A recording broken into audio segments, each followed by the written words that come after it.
Hello friends, welcome back to my YouTube channel. तो आज हम आपको कराएंगे क्लास 12th एनसीईआरटी केमिस्ट्री का फर्स्ट चैप्टर के क्वेश्चंस। तो करते हैं वीडियो को स्टार्ट।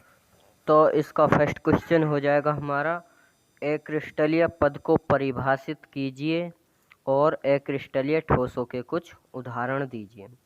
तो इसका आंसर हो जाएगा ऐसे ठोस जिनका निश्चित ज्यामितीय आकार या विन्यास नहीं होता है, अर्थात इनके अवयवी कण निश्चित क्रम में व्यवस्थित नहीं होते हैं, अक्रिस्टलीय ठोस कहलाते हैं।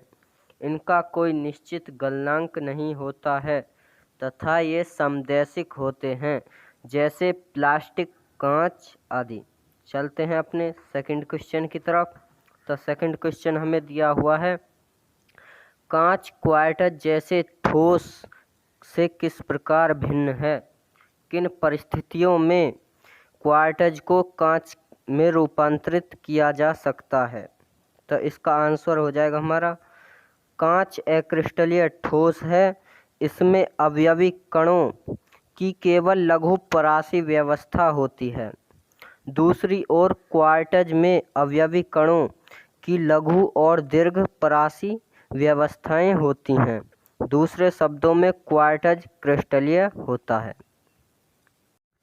चलते हैं अपने थर्ड क्वेश्चन की तरफ। तो थर्ड क्वेश्चन दिया हुआ है हमें, निम्नलिखित ठोसों का वर्गीकरण आयनिक, धात्विक, आणविक और सहसंयोजक तथा अक्रिस्टलीय में कीजिए। तो हमें ये जो दिया हुआ है, टेट्राफास्फोरस डेकॉक्साइड या अमोनियम फास्फेट या प्लास्टिक, ग्रेफाइट, पीतल, इनको हमें देखना है कि इसमें से कौन सा आयनिक, कौन सा धात्विक, कौन सा आणविक तथा कौन सा सहसंयोजक या अक्रिस्टलीय है। तो देखते हैं, चलते हैं अपने आंसर की तरफ। तो हमारा आंसर हो जाएगा कि आयनिक जो है वो है हमारा अमोनियम फास्फेट, और धात्विक जो है वो है हमारा पीतल, और आणविक जो है वो है टेट्राफास्फोरस डेकॉक्साइड, और सहसंयोजक जो है वो है हमारा ग्रेफाइट, और अक्रिस्टलीय जो है वो है प्लास्टिक। यही हो जाएगा इसका आंसर। चलते हैं अपने फोर क्वेश्चन की तरफ। तो फोर क्वेश्चन दिया हुआ है हमें, उपसहसंयोजन संख्या का क्या अर्थ है? और इसका सेकंड है, निम्नलिखित में परमाणुओं की उपसहसंयोजन संख्या क्या है? एक तो एक घनीय निबिड़ संकुलन में बतानी हमें उपसहसंयोजन संख्या, और एक अंतःकेंद्रित घनीय संरचना में बतानी है। तो इसका आंसर हो जाएगा उपसहसंयोजन संख्या। यदि परमाणुओं को गोलों के रूप में प्रदर्शित किया जाए, तब किसी विशेष गोले के सन्निकट उपस्थित अन्य गोलों की संख्या उसकी उपसहसंयोजन संख्या कहलाती है। आयनिक क्रिस्टलों में किसी आयन के चारों ओर उपस्थित विपरीत आवेशित गोलों की संख्या उसकी उपसहसंयोजन संख्या कहलाती है। इसका जो सेकंड है, निम्नलिखित में परमाणुओं की उपसहसंयोजन संख्या क्या है? तो फर्स्ट में हो जाएगा 12 और सेकंड में हो जाएगा हमारा 8। चलते हैं अपने 5 क्वेश्चन की तरफ। तो 5 क्वेश्चन है हमारा, यदि आपको किसी अज्ञात धातु का घनत्व एवं एकक कोष्ठिका की विमाएं ज्ञात हैं, तो क्या आप उसके परमाणविक द्रव्यमान की गणना कर सकते हैं? स्पष्ट कीजिए। तो इसका आंसर हो जाएगा हमारा, परमाणविक द्रव्यमान m equal to rho into a⁴ into Na upon z।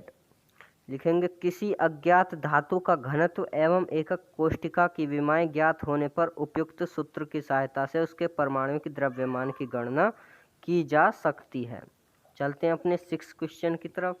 तो 6 क्वेश्चन दिया हुआ है हमें, किसी क्रिस्टल की स्थिरता उसके गलनांक के परिमाण द्वारा प्रकट होती है। टिप्पणी कीजिए। किसी आंकड़ा पुस्तक से जल, ethyl alcohol, die ethyl ether तथा मेथेन के गलनांक एकत्र करें। इन अणुओं के मध्य अंतर आणविक बलों के बारे में आप क्या कह सकते हैं? तो इसका आंसर हो जाएगा, किसी पदार्थ का गलनांक जितना उच्च होता है, उसके अवयवी कणों के मध्य आकर्षण बल उतना ही अधिक होता है, और पदार्थ भी उतना ही अधिक स्थायी होता है। जल, ethyl alcohol, die ethyl ether और मीथर मेथेन के गलनांक क्रमशः 173 केल्विन, 155.7 केल्विन, 156.8 केल्विन और 90.5 केल्विन है। जल और एथिल एल्कोहल में अंतराण्विक बल हाइड्रोजन आबंध होते हैं। जल के अणुओं के मध्य हाइड्रोजन आबंध एथिल एल्कोहल के अणुओं की तुलना में प्रबल होता है, जो कि उनके गलनांकों से भी स्पष्ट होता है। डाईएथिल ईथर और अणुओं के बीच द्विध्रुव आकर्षण होता है तथा मेथेन अणुओं के मध्य यह दुर्बल वांडरवाल्स बल होता है, जो कि इनके गलनांकों से स्पष्ट है। यही हो जाएगा इसका आंसर 6 क्वेश्चन का।